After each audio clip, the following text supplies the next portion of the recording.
Bonjour à tous, j'espère que vous allez excellemment bien et aujourd'hui on se retrouve pour faire la présentation de l'étape numéro 6 de ce Paris-Nice 2020. On rentre dans le Money Time de ce Paris-Nice et les choses sérieuses commencent.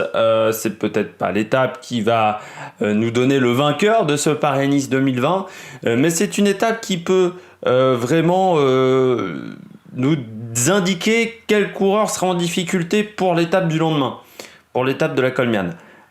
Donc voilà, c'est une étape qui est assez intéressante, un petit goût d'ardennaise. Si on devait la rapprocher d'une course, d'une classique, on la rapprocherait peut-être d'un Liège-Bastogne-Liège, même si, peut-être Classica San-Sébastien, même plus que Liège-Bastogne-Liège, si c'était une ardennaise, hein, Liège-Bastogne-Liège, mais on a des côtes quand même qui sont de 10 km, par exemple, entre 5 et 10 km en moyenne, donc c'est plus long que sur des ardennaises, c'est un peu moins pentueux également, mais ça va user toute la journée. Voilà, ce sont il y a parfois des petits cols, des petites côtes, c'est pas très difficile.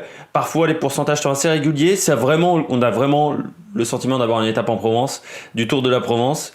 Et voilà, mais c'est une étape qui va être très intéressante, je pense, aujourd'hui. Enfin demain donc, quand la vidéo est sortie cet après-midi.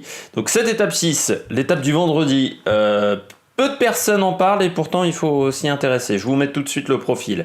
158 km, hein. Je n'ai pas vérifié parce que là je vois... Alors je vais vous vérifier tout de suite ça.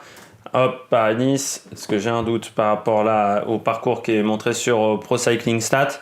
Donc on commence très tôt avec le col de Soman de Vaucluse, 5 km à 4,8 de moyenne, 2%. Ensuite on enchaîne avec le col de Mur, qui est un col long, 10 km 3, peu pentu à 4,3 de moyenne. Et puis ensuite la côte de Gordes, 2 km 4 à 6,3 de moyenne, on sera au km 68,5. Puis on a le col du Pointu, 3 km 5 à 5,2 de moyenne, col de 3e catégorie. Premier passage sur la ligne d'arrivée à Apt. Vous voyez que la ligne d'arrivée, la ligne d'arrivée est dans une descente, mais le sprint intermédiaire est en haut d'une côte. C'est assez intéressant, une côte assez pentue. On a la côte de Cazeneuve, 5 km 2 à 5,3 de moyenne.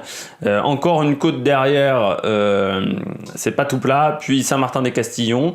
On redescend vers la côte d'Auribeau, 2e catégorie, 4 km 7 à 5,6 de moyenne. La montée vers Apt pour le sprint intermédiaire et l'arrivée. Donc l'arrivée au kilomètre 161,5 normalement. Donc étape qui va être très intéressante, très disputée.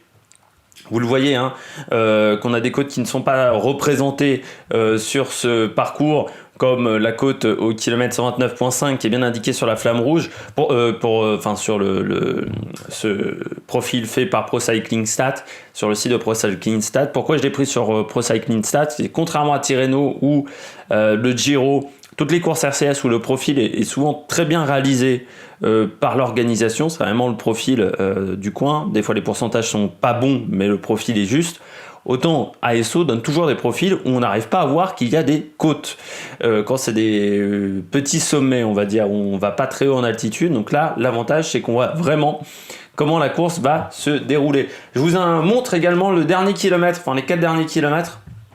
Donc vous voyez, là au kilomètre, à 2 km 5 de l'arrivée, il y aura le sprint intermédiaire, puis après une descente, un petit faux plat sur les 500 derniers mètres, mais voilà, très clairement, quand vous passez au sommet à Apt, du petit sprint intermédiaire, vous gagnez la course. Alors les scénarios possibles, les scénarios probables, selon moi, souvent on a une grosse échappée, 10, 15 coureurs, parce qu'on sait que c'est une étape où on peut se jouer la gagne, avec par exemple des Calmejane, des coureurs comme ça, et victoire au bout d'un des coureurs de l'échappée, avec derrière les favoris qui commencent à s'attaquer dans le final, mais pas avant peut-être le premier passage à Apt, qui lance les hostilités à ce moment-là, et ce qui fait qu'on a peu d'écart.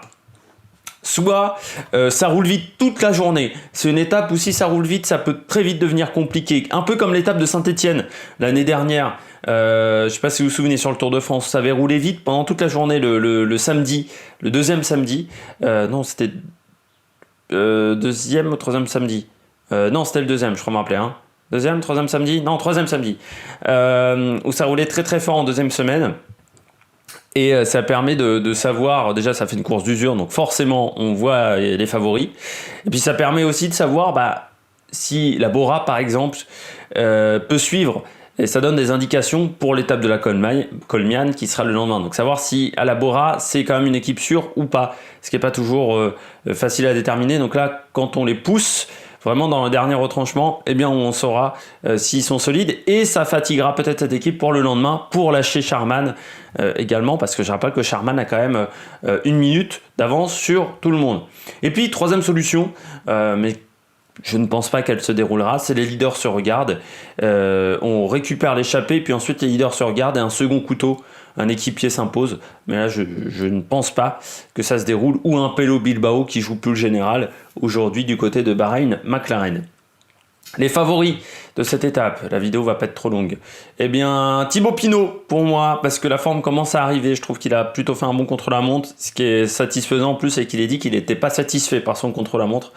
Donc ça, c'est très intéressant. Dylan Teuns, parce qu'il nous a fait 5 premiers kilomètres également sur le contre-la-montre à Saint-Amand-Moron, qui était assez fort. Il a fait une très très bonne première étape également, où il était très très bien placé. Et son équipe, avec Cortina par exemple, peut faire très très très très mal pour lui. Donc ça peut être un homme important. Higuita, parce que ce coureur n'a pas de limite et que c'est un parcours qui, je pense, correspond bien à ses qualités. Un peu puncher, ce coureur-là. Donc ça peut être intéressant. Et puis Higuita, il a Van Garderen, il a Daniel Kangert, il a Craddock également autour de lui. Donc il a quand même une équipe qui peut faire mal dans les côtes, même si il manque quelques coureurs. Mais un Seb Van Mark peut quand même rouler sur le début de journée.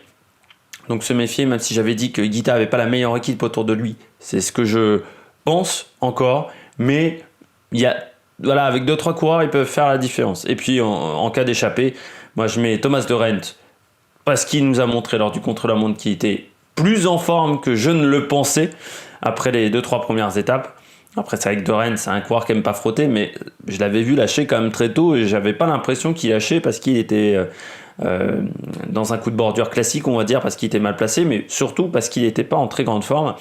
Puis on n'oubliera pas également Nance Peters, tout simplement parce que j'aime bien ce coureur et que le final, il est capable de sortir de loin, genre de sortir dans la côte de deuxième catégorie, dans le col d'Oribo, de faire la descente et puis de s'imposer en bas apte. Donc voilà, toujours se méfier de Nance Peters. Bon, nous, on se retrouve ce soir pour faire le débrief, ce soir ou demain matin, hein, vous savez que c'est ma connexion internet, pour faire le débrief de l'étape numéro 5. Je pense qu'on n'aura pas grand chose à dire, donc ça sera une vidéo plutôt rapide.